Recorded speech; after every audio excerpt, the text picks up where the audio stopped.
مولا علی علیہ السلام کا فرمان ہے کہ جب بھی کوئی مصیبتوں میں ہو، مشکلاتوں میں ہو تو وہ صدقہ نکالے۔ کون سا صدقہ؟ مسکراہٹ کا صدقہ۔ وہ دشمنوں سے بھی مسکرائے اور اللہ کی خاطر دشمنوں کو بھی معاف فرما دے۔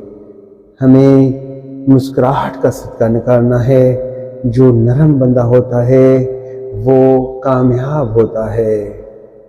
تو ہم سب کو حضرت علی علیہ السلام کے فرمان پہ چلنا ہے۔ اگر مصیبتوں سے، مشکلاتوں سے ہمیں بچنا ہے تو پھر سب کے ساتھ مسکرانا ہے اور سب کے ساتھ مسکرا کے ملنا ہے، سب سے محبت کرنی ہے، اللہ کی خاطر سب کو معاف کرنا ہے۔ اللہ پھر کیا کہتا ہے ملائکوں سے کہ ملائکوں جہاں بھی یہ جائے اس کی ہر قدم پہ حفاظت فرمانا اور اس کے خوشیاں نصیب ہوں۔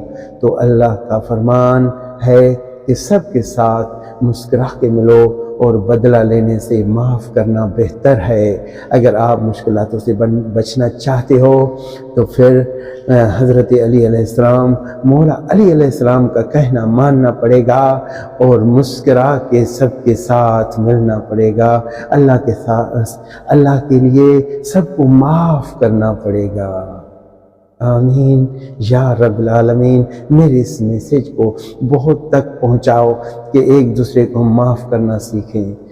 اس بات کو آپ جو مد نظر رکھو اور میری دعا ہے اللہ آپ کو ہمیشہ سلامت رکھے۔ آپ ہمیں دعاؤں میں یاد رکھو، ہم آپ کو دعاؤں میں یاد رکھتے ہیں۔ اللہ نے فرمایا کہ ایک دوسرے کو دعاؤں کرو، کوئی بھی کتنا گناہ گار ہو اللہ کہتا ہے کہ ان کی دعا پاک ہے، ان کا گناہ ان کے ساتھ، ان کی دعا آپ کے ساتھ۔